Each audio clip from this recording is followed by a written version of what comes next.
All right, good evening. What's up? Not much, not much. All right, first I'm going to introduce you. So, to my subscribers, this is Steven. We'll call him Steven. And he's an ordinary citizen living in the UK. And just an honest, hardworking laborer. Works very hard, lives a normal life. So, we're going to be asking him about his insight on the terrorist attacks that happened a couple of nights ago, the 3 terrorist attacks, namely the bombing in that concert and the stabbings that happened. So, without further ado, I'd like to hear your opinion about them. Right. Well, it's not like these are the first attacks that have happened in the United Kingdom. And the fact that we've now got to the stage where we're getting them almost monthly, and then we're getting them multiple at a time. It should be a concern for everybody. However, the thing that people seem to be most concerned with in the public seems to be Islamophobia, rather than the danger of getting blown up. Which is further in the political divide here, and further in the divide for most people. Because one half of the population are becoming incredibly angry and incredibly annoyed that this is still happening. Like, we're aware that our government spies on that extent. They passed a law to allow this. Yeah, right. So that they right. could actually, so they could even make the spying they had done in the past retroactively legal. That's what they did. So we're aware of this.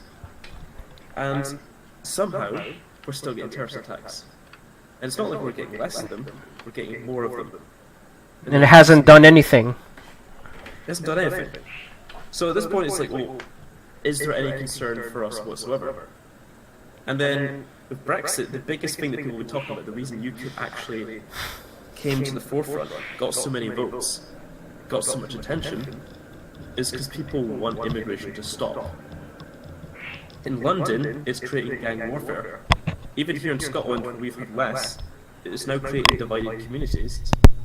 Because there's now specifically Polish shops or specifically Czech areas where only Czechoslovakian people live. Right. And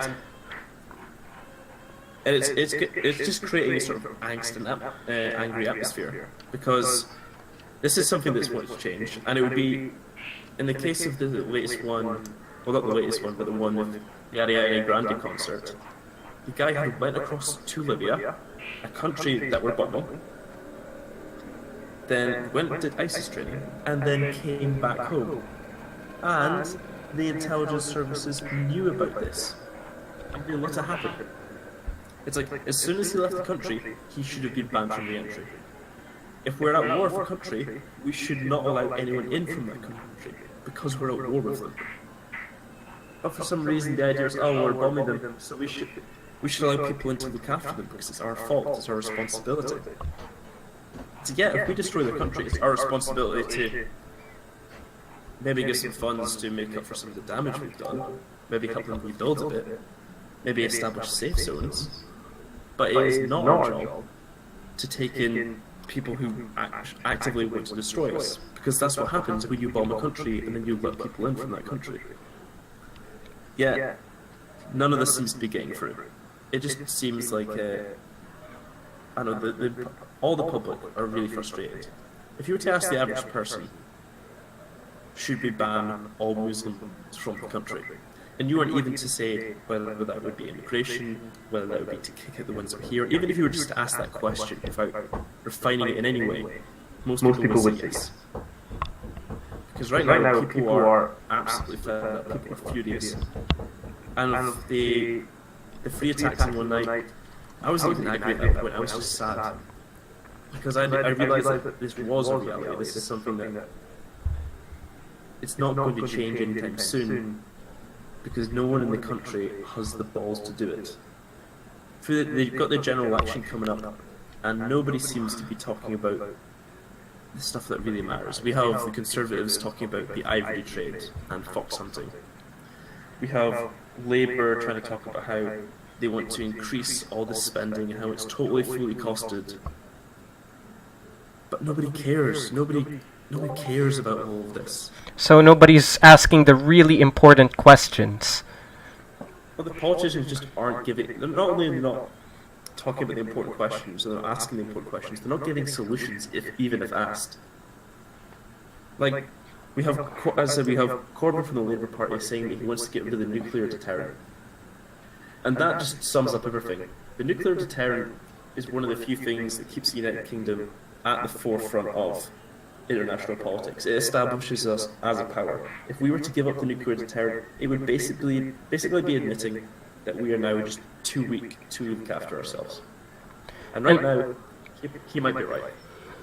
And I find that very perplexing. I mean, why would you give up something that actually puts you in an advantageous position? It's just very for a foreigner like me. I mean, my country is not a nuclear power at all, and we always have this fear that one day bad things are just gonna explode. To put it more nicely, with China, and someday that they're not gonna have a problem. Yeah, when the Chinese won't have a problem with using their nuclear stockpile and turning my country into a pile of dust. So, for the UK to actually give up their nuclear arsenal, it's a bit. If I were a citizen, that would be quite disconcerting. You can say, you can say that nuclear weapons are bad. Sure. Yeah. It's the mindset here. Most people here, if you were to ask them, what does the government do? They wouldn't have an answer because they've never been asked that question. They don't know how to answer it. And their immediate answer would probably be, well, build roads, provide healthcare, give it benefits, and then they would say something random. They would say whatever else came to the top of their head. And the fact that nobody would ever respond with protect the country, look after the citizens, establish order. I can't think of anyone I know apart from one white nationalist I know who would say anything close to those. And who would that be? He would say things close. I can't give his name, but it's just a guy I know in Dundee. He's the only person I know who would give an answer close to that. However, the whole purpose of the government is to protect its citizens. So the fact that people would be willing to give up nuclear weapons because it would save us money, it just seems stupid to me, because the whole point is that the government shouldn't have to do these things for you. You shouldn't have to provide healthcare. Providing nuclear weapons is what the government should do. That's the sort of thing the government should get involved in. It just seems again, it's part of the reason I'm so frustrated with our country right now. It's a total loss of priority. We don't even have priorities. We just have random ideas of what we want to do, and nobody understands what we should be doing anymore. Give them to us. So nothing's happening. We're just slowly stumbling forward. It doesn't feel like the UK has direction anymore. Progress and stumbling forward. Yeah. It just feels like none of our political parties know what they're doing. And it feels like nobody in the country understands what they should be doing either. It just feels like we're just waiting for something bad to happen, and then I don't even know. In my perspective, it seems like your government is either full of politicians who are so out of touch with reality, with the situation on the ground with the common people, or two, it's full of maybe I'm not sure. I'm not very knowledgeable on the UK Parliament. Maybe full of other young people who have no experience when it comes to leading a country at all. You would be right there. We have an alarming amount of young people who are trying to get involved in politics, which is, in my opinion, very stupid. I'm interested in giving my political opinion, however, I have no interest in getting involved in politics until I'm over 30. Because until until I'm over 30, I don't think I'll be experienced enough or knowledgeable enough to actually give a decent opinion. And yet we have people who are 16 trying to protest that they're not allowed to vote. And it's like, no, you shouldn't be allowed to vote. You're an idiot. Then we have people who, as I said, they're out of touch with common people. That's because they get caught in their echo chambers. We have Labour who thinks that everybody wants socialism. No, nobody wants socialism. Socialism is stupid. We have the Conservatives who just don't seem to have any idea of what people want. And then we have the other parties that just seem to be caught up in promoting whatever they've talked about themselves as a good idea. It just seems like none of the parties are interested in promoting what people want. And then we've got the third element, which just seems to be power hungry and corrupt, which seems to be an alarming amount of our politicians, who seem to spend no time in office doing anything useful, no time in public view, but somehow gain incredibly large fortunes from a rather small wage. And so I've got one question. So when it comes to UKIP, since they say that they've finally achieved their objective of Brexit, where do they stand? Do they still have any sort of significant credibility when it comes to these things? UKIP, amusingly, UKIP didn't have any real power in politics at the time. They'd received 3 million votes, but because of the way our voting system works, it's first past the post, which is a terrible system. So they had gotten 3 million votes, only 1 seat in Parliament, which was effectively unprecedented. They effectively come second place all across the country, but they come second place so often that they had gained 3 million votes, to the extent that they were the third highest party, but they received the smallest amount of seats. But to try and appease them, the Conservatives saw this as an incoming threat. That's why the Brexit vote went through. Right. Because the Conservatives were trying to appeal the UKIP voters. Right. And because of the failure in the last election, most UKIP voters have switched to Conservative. Because their single priority right now is to prevent Labour from winning. Because they don't want Labour to win and they don't want the Liberal Democrats to win. Because, well, one, they think Labour is weak and would do incredibly long-term damage to the country, and that any other party doesn't want Brexit to go through and would try to hamper it. And right now, most people they want to just get out of the European Union and then solve that issue, because the fact that we're not out of the European Union and the fact that this is an ongoing problem, it's just incredibly frustrating for us all again. It's like we're trying to do our best to try and guide the country in the right direction, but it seems as if the entire country is fighting against it. Right, right. And I've seemed to notice that a lot, because when I observe the UK and some of the people there, some of the citizens that live there, I find some to be very, very liberal, as in, you know, the stereotypical type of liberal of open borders, stay in the EU, the whole thing, the whole 9 yards. Well, there's two things. One, most British people don't talk politics ever. So recently, with the surge of politics, they try to find out what they're supposed to say. Because, well, that's what most people do. Most people don't actually want to think. They want to just find out what somebody else has said and then just repeat it. Because, well, it's easier. It kind of makes sense in a way. However, in the UK, because we have strict gun laws in place, and we have a public healthcare, that people automatically assume, oh, what we have is good already. So, therefore, that puts us in this camp, which would be the liberal camp. So, most people have just defaulted to that position, and have then looked up what the views are supposed to hold, and now they hold those views, simply because that's what they think they're supposed to hold. Right.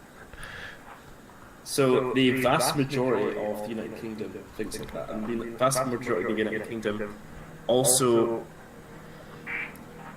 What's weird is they conflict. So most of them go with their feelings when it comes to politics. So most people are like, oh, we need to protect the sick. That's why we need healthcare. We need to avoid violence. That's why we have no guns. And for a long time, most people were open borders. They were open to the idea of letting people into the country. However, the only reason that's changed is because they saw the physical issues with that, which is hundreds of thousands of immigrants threatening their livelihoods, their jobs, taking over their shops. And the people it's affecting the most are poorer people. Which is, of course, why they've been ignored, because they're like, oh, we can work a minimum wage job, just get another minimum wage job. And it's like, well, no, the purpose of having to work a minimum wage job is because they had a slightly better job. However, that was given to an immigrant, and then the other 5 jobs they could have had were also given to immigrants. And this is now the consistent growing problem. Do you feel the pinch of this policy? Oh yeah. Well, that's the thing, that because people are starting to feel the pinch of this is also why in the United Kingdom people are slowly starting to veer to the right. It's because people are now actually having to think about the views they've held and realise that their disgust of Muslims, their anger at immigration, is not a left-wing position. So a lot of people are very conflicted right now. But a lot of people also still believe that they have an understanding of how the world should work, when most of them just don't. So they all think, oh well, they advocate for like several positions at the same time that don't logically make sense. So, but left-leaning is the majority of the country, despite the fact that most of them still want Muslims to leave. right. So most people still lean left, but they don't want Muslims in the country. So I just have a comment about your position and your view about when it comes to young people and politics. You complain about the people who don't really know much about politics and will parrot just whatever they're told, right? They basically parrot the first opinion that they're given, which sounds logical and consistent. And because most people aren't taught to think critically at school anymore, because our education system's been dumbed down, most people can't figure out a counter argument. So they hear one decent argument and they think that's the only argument they need, and that's what they use. So, but when it comes to young people getting into politics, not just not just becoming a government worker, but also talking about politics in general. But you take issue with that too, saying that young people shouldn't be into politics until they're at this age. People are getting more into politics because you are seeing, especially among the younger generations, a more immediate interest in it, which is what should have happened 20 years ago to help avoid some of this issue. Because people could have flashed out these ideas and they could have become part of the public conscience. Right, yeah, right. I was going to ask you that question, right. People are aware of it, and it's good that they're talking about it now. However, people are, instead of just learning about it and then trying to make a physical impact later on in life, once they sort of have a grasp of the issues, they do, as I said, they learn one thing from some guy, either if it's from the newspaper, from BBC, or from YouTube, and then they stick it up on Tumblr, and someone on Tumblr agrees, and then they go to a protest and say Trump sucks. And that's basically how, there's too many people trying to advocate for change when they don't understand things. Like I saw one guy who wanted to get into politics, and he was one of the thickest guys I know. And it really frustrated me because he would get an idea and then he would be too stubborn to change that idea.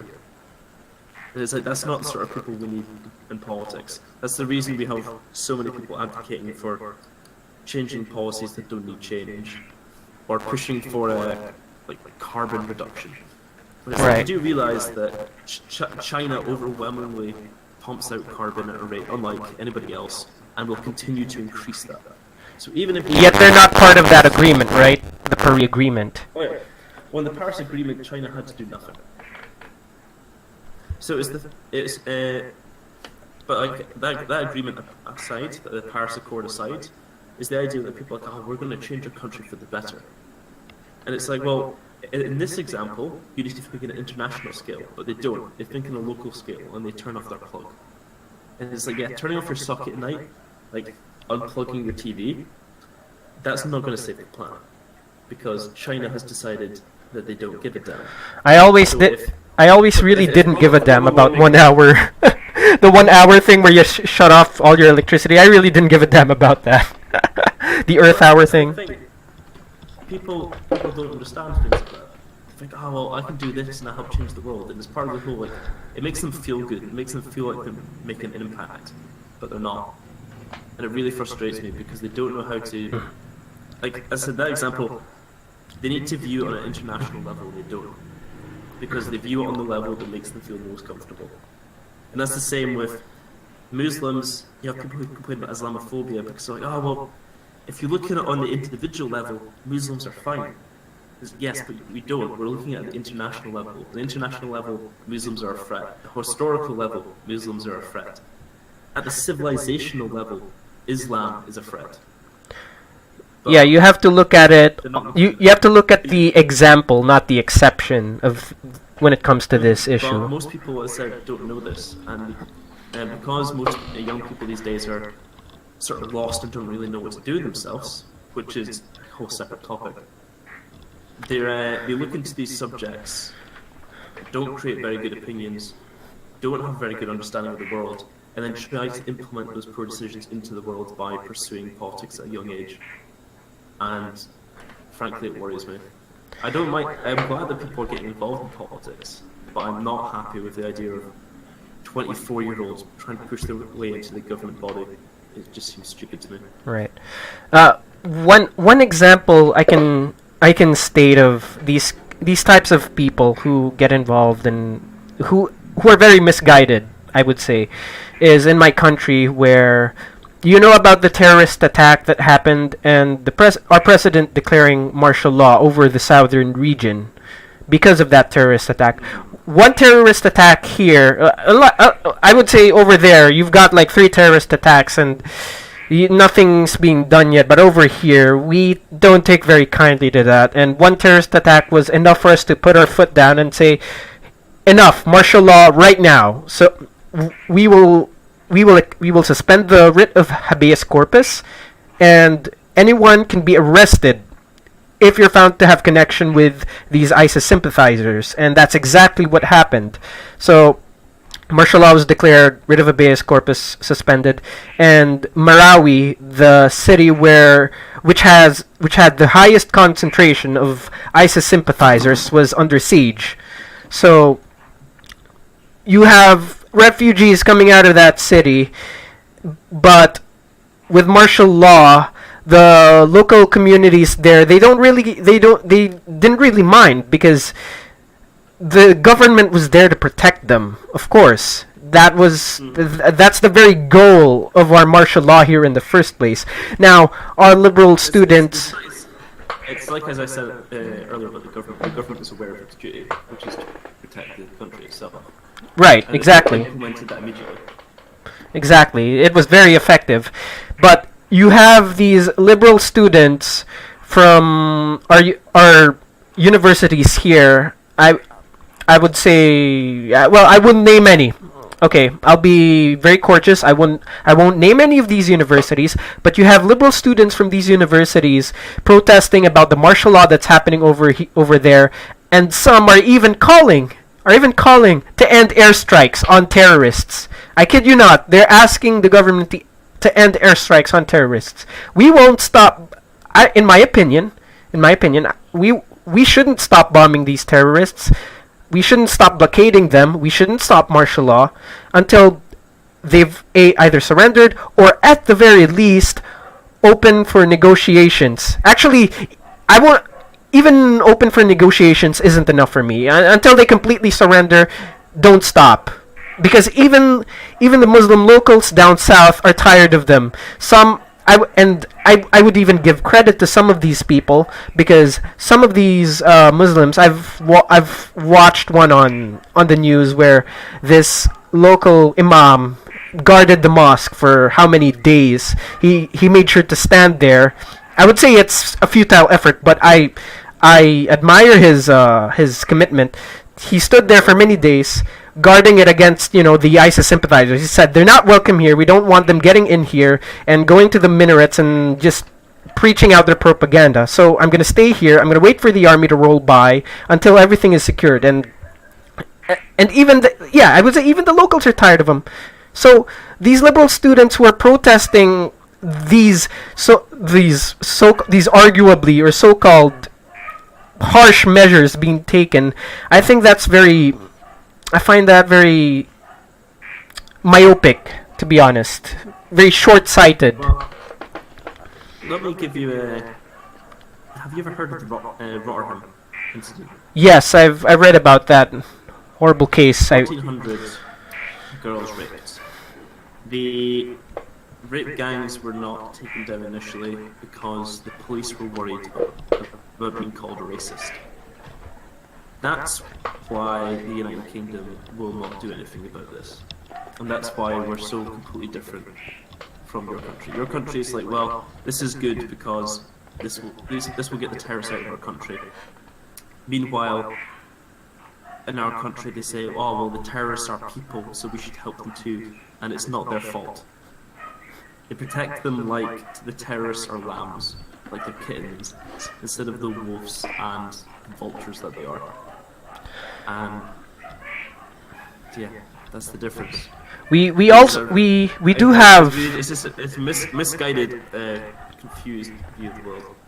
I'm gonna have to head away shortly because I just got a text saying that I'm needed down in the town. Right. It's Is there alright. anything else you want to ask before I head away? Because I'll need to be heading away soon.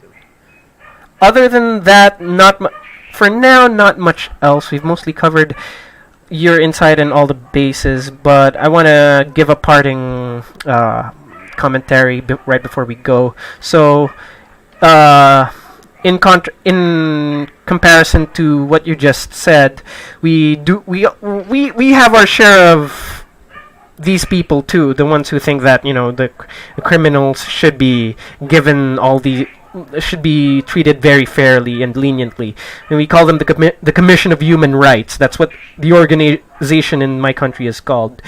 And this commission, instead of actually defending the ones who were oppressed in the first place, the victims of the drug abuse, drug dealing, terrorism. No, instead they go on to defend the ones who were dealing drugs, the drug lords, even the terrorists, and they keep telling our government to treat them very leniently and fairly. So, well, my point is, every country has their share of people who are too lenient, idiots, people like that. That's about as nicely as I can put it. Everyone's their share of warm-hearted fools. Right, exactly. Bleeding heart fools. It's nice that they care about the individual, but they're caring about the wrong individuals. Yeah. They're also assuming that they're assuming there's good in people. There is good in people, but some people have crushed the old good in their own heart because they'd rather chase after evil, and they would willingly admit it. In the case of most of the drug lords, they probably don't care about the people who they gave the drugs to. They would be like, oh yeah, well, they were stupid enough to take the drugs, so I took their money. Exactly, that's exactly how they think. And I cannot believe it had to reach the point where our government had to round up so many people, so many of these people, more than 600,000, both the drug addicts and the drug lords had to give up 600,000. It must not. It didn't need to reach that point, in my opinion. But it's happened now. But at least we're finally recovering. We've had 2 decades of liberal leaders running our country, and this is the first time in decades that someone has actually had the balls to address the real problems. The last presidents who did that was exiled from our country long ago. But now at least we're finally recovering. So with that said, I can't remember how to pronounce your president's name. Duterte. Duterte, is that it? Yeah. Right, Duterte, he's easily one of the best leaders I've seen in a long time. And what's even funnier is, over here they try to paint him as misguided and unstable. And it's like, well... They try to paint him as a dictator. He seems fully aware of what he's doing. And he seems to have the full support of his country. And he seems to be creating a more stable environment, which is also going to lead to a strong, lasting country. If that's unstable, then I'll take an incredibly unstable dictator anytime. It perplexes me. I need to go, but that kind of sums everything up. The idea that he's putting the country into good shape, and the whole time your country's the Liberals are complaining about terrorists being bombed and drug dealers being shot. If that doesn't sum up the madness of the situation right now, I don't know what does. Right. Well, anyway, we should really talk about my leader next time, and maybe your country's significant leaders too. But that'll be for the next recording. So, pleasure having good talking to you too. Pleasure having you here, and until next time. Okay. Till then.